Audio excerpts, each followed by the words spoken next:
I recently had a very satisfying guy experience. I was working in my garage, good guy thing to do. Working on a project, good guy thing to do. And I needed a piece to complete the project. And so I went through the stuff in my garage and I found a piece that I had been moving from house to house for at least the last 10 years. That was perfectly useful for just that project. I was able to use it well, and it fit and it completed the project, and that was a satisfying feeling. This piece of something that I had been saving in the garage, it survived at least 2 moves, so it was extra from something, and I thought, I'm not going to throw this out. I might need this at some point in the future, so I tucked it in the garage, and then we moved. Like, I'm going to take this with me, with all the different things to take with you in a move. I'm going to take this little random piece with me, and then we moved again, and it survived yet that move too.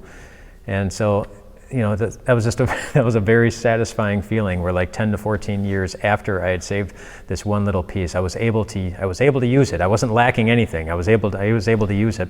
Now, if I could just find a project for the other 6,000 pieces that I've been saving in my garage over the last many decades of life, that'd be nice. But it is a good, satisfying feeling to know that you're going to have everything you need whenever you need it in order to get the project done. It's a thought that is not unfamiliar to God. That when it comes to your life, whatever He needs to be where you need Him to be, He's not going to fail to have it. And He's not going to fail to use it. In Psalm 35, David's counting on that. He's in need, he's in trouble, he's surrounded by enemies, and he cries out to God. It's like, God, please use whatever you need to use. He talks about a spear and a javelin and a sword and just lots of different things that would have been familiar to David in battle, things that would have been useful to him, and say, God, whatever you need. But then he says something else. He says, say something to my soul. He wants God to reassure him of something. He says, say to my soul. Before I tell you what he asked him, what would you want God to say to your soul right now?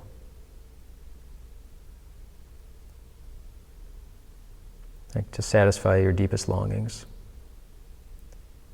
to heal your deepest wounds, to fill up whatever is empty or missing.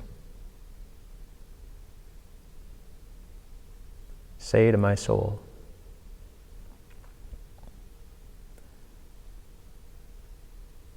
I am your salvation.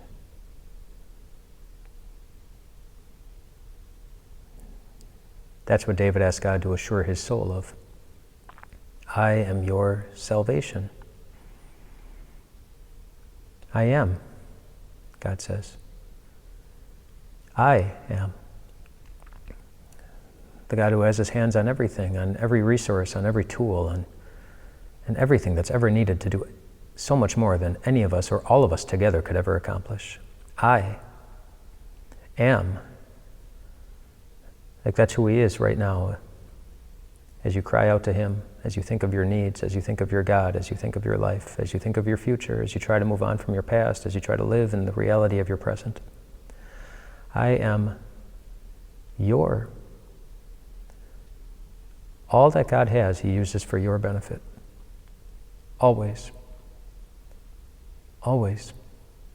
When he created this world for our benefit, when our Savior hung on a cross for your benefit, when he rose from the dead for your benefit. I am your salvation. He's going to come through for you in the end.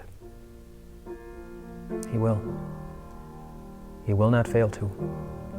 The God who has access to absolutely everything will never fail to love you. He'll never fail to be there for you. It's all he knows how to do. He loves you. Rest well tonight, my friends.